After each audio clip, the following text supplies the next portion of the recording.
That's going to be the idea. So therefore, the journal entry is pretty straightforward to put these on the books. All right.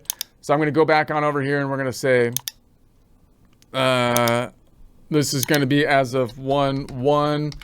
So this is going to be the beginning balance for furniture and equipment. Let's put beginning bow. And then I'll make this a little bit larger.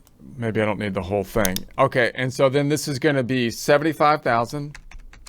So that's going to go on the books under an asset of furniture and equipment. Now, that furniture and equipment is going to consist of sofas, chairs, and desks and whatnot, which we need to list out individually having the subledger. But again, that subledger hopefully has already been created and is in the tax software, and that's where we can use it. So we'll get into that more later.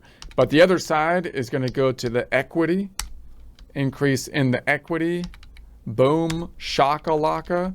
Let's copy the balances down to make sure that remains in balance.